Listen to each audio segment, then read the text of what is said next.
Carbonated peach milk with the $10. My check cleared today. I hate working with middle-aged people who have no hobbies. Some of these people orchestrate conflict for fun.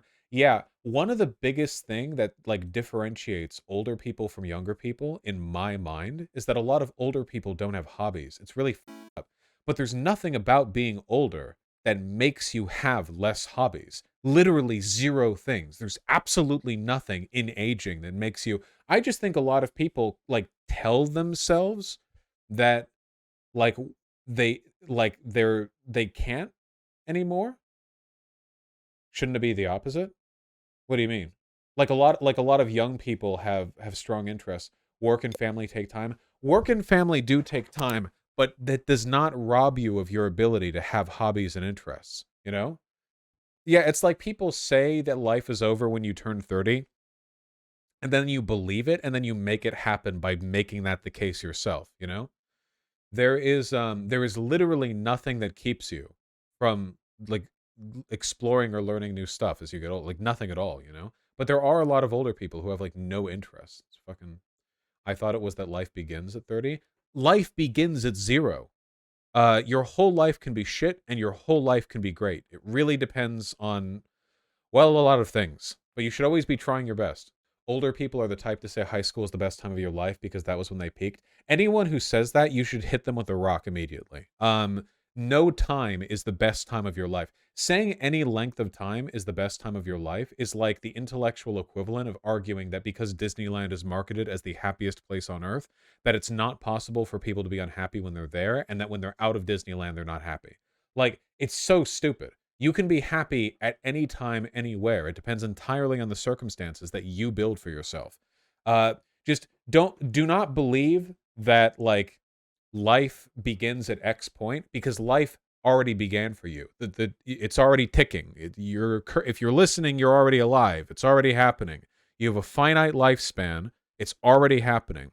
A lot of people do this thing where it's like, you know, oh, this isn't really my life. This is like the preliminary part. My life really begins when I get that girl or when I do this thing or when I do that thing. Nuh-uh. It's right now. It's currently happening. If you have that mindset, it's like you always delay when you think, you know, people die thinking that. They die, they're like 70 and like, oh, well, my real life begins when X. It's a mindset thing, okay? Your life is now. It's all you have.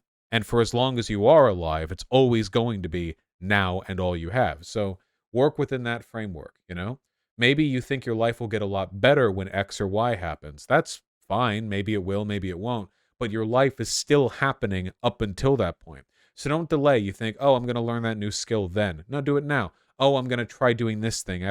No, do it now. Here's a great example. People do this with weight loss. They think, I want some nice new clothes. I want to go out, spend more time with people. I want to go looking for a girlfriend, be a friend, whatever, go do a thing. But I'm losing weight right now. So, like, I'm going to wait a little bit because once I'm a little bit slimmer, all that stuff's going to be easier. You know what that is? Loser mentality. Stupid, idiot brain disease, okay? You can do all that shit right now. Do that now, and then do that in 6 months when you're skinnier too if you want. You could do it now. You doing it now isn't going to keep you from doing it 6 months from now. It doesn't, you're not taking from the future there. The future is still there. Just have fun now. People, they always think that. You can always do something. You guys have more free time than you think you do. There are some people watching who really don't, and I feel for you. But I bet you the vast majority of people, you wake up, stare at your phone. You're in bed, staring at your phone. Take too long of a shower. Everything that you do in your house gets cushioned by like time of emptily staring into space or doing this or that. Be purposeful. That's what I said this before. I'll say it again. You got to be a fucking anime character. That's what I'm talking about. You have to be like one of those insufferable shonen protagonists where anytime they want to do something, they have the dedication of like a fucking shark with that can smell blood in the water, you know? You need to, everything you want to do, you have to pursue with like a fiery determination. You might not be able to get everything done, but everything you do should be something you are aware of and care about, you know? That's the critical bit. And once you feel that way, a lot of shit in life gets a lot more tolerable because what you guys are afraid of isn't something being a bit unfun or a bit tedious. What you're afraid of is the tedium of an action to contribute to a sense of not having any control over your day. I can see in your brain washing the dishes is, let's be real, not that unfun. It's fine. It's not fun and it's not painful or super tedious. You can do it in a reasonable length of time. It's not that big a deal. You can wash your fucking dishes. So why do people put off washing their dishes? Why? Well, my theory, it's not because it's unfun or boring or anything.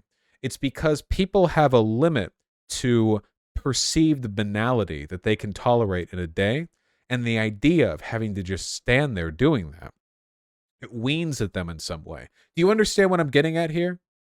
It's not just, oh, it's boring. Because you do things that are boring, don't you? We all have done things that are boring. It's a sense of purposelessness in doing it. Like you're on autopilot, you know? Um, yeah, I don't want to hear it while I'm paying for your rent, Canoe. Uh, and I feel like that purposelessness is what people really struggle with. I'm going to be honest with you guys. I've done a lot of stuff that's not fun that I enjoyed doing, paradoxically, because it felt purposeful. I'll give you a key example. Unclogging drains. Disgusting. You've got a sink drain or a bathtub drain. You gotta unclog with those like back pronged little plastic ribs where you pull up all the crap. You know, filthy. It smells. It's just I hate doing it. But God, if doing it doesn't feel like you've accomplished something, you get that fucking half pound of hair out of the drain or whatever's in there, and you've gotten it done. But after you've gotten it done, in your head, you know, it's like I fucking did that, right? You know what I'm talking about, right? Yeah, like I did. It's done. I fucked that drain up. And I feel like that makes it all so much more tolerable, you know, because then it's not just like a thing you did, it's an action that you took. That's what you want. Everything you do, it can't just be a thing you do. We do things autonomously, we do it with very little thought, you know? It should be an action you've taken, a choice you've made, like a committed engagement with reality, an exercise of will, forcing your vision of the future onto the world as it exists now, even for something as mundane as washing the dishes. You know what I mean? You get what I'm talking about, right? What I'm describing right here is an absence of executive dysfunction. When I'm on Adderall, it's much easier for me to perceive of tasks this way. Because when I'm ADHD ridden and unmedicated over it, you know, it all kind of bleeds together a bit more because I can't focus on whatever. But a mentality like this can still be applied broadly, you know. It can be easier or harder sometimes, but I I just think a lot of stuff in life gets easier when you think of it that way, you know? Like the idea of getting out the vacuum and cleaning my rug, you know, very uninteresting. It inspires in me no desire. But if I wanted to, if I like really got myself up for it, you know, like I'm gonna fucking get that rug, and you do that thing, I'm gonna remember that when I fall asleep that night. That's the goal. uh all the stuff you've done in a day should be stuff you can reflect on at the end of the day, because if you can't, that means it was so mundane that it didn't even warrant being entered into your brain's short-term memory. It was so banal that it just sort of slowed off. It just washed off. That experience is why they say time moves faster when you're older, by the way. It doesn't literally move faster. You don't perceive time any faster. It's not a gravitational thing. It's you check mark the progression of life through memory, and the more you commit to memory, the more check marks you have. Which means that if days go by without you doing anything interesting or new, they all just kind of blur together and, oh, where'd the week get by, you know? Whereas if you're 10 years old, in a week, a bunch of wacky shit might happen that's novel and interesting. But you can self impose that engagement with life. It's easier when you're younger, but even if you're old enough, you know, hey, how many times have I cleaned the drain, right? Nothing is exciting anymore. Yeah, that's called depression. I'm nearly 30 and I still get excited when I see a chick with a fat ass on the street. Or like I smell freshly baked bread while walking around. I like a dog. I'm like a dog, okay? That's how I live when I'm not feeling depressive. Feeling depressive, I don't feel that way. But right now I feel that way. Drink some water. Okay. I'm 34 and I've been on SSRIs for 20 years. Yeah, I don't know how well. Okay, if you've been on SSRIs for 20 years and nothing is exciting anymore, you might want to revisit the psych.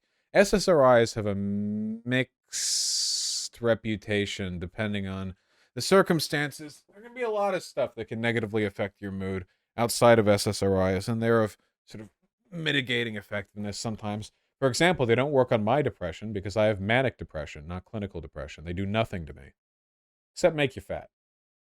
But doing things costs money. I don't have the money. Then go to your local psychiatric office, put your ear against the window of somebody else's session, and listen quietly for an entire day until you listen to the psych give advice to somebody who sounds like they have conditions similar to you. Then, after that person has subscribed medication, goes back 1 month later for their follow-up visit, you have to wait for them to get out, and then you have to seduce them. Wear a nice dress, and then you can make out with them, and you can get like some little bits of the drugs they take, and that'll be how you can do it for free. It's that easy.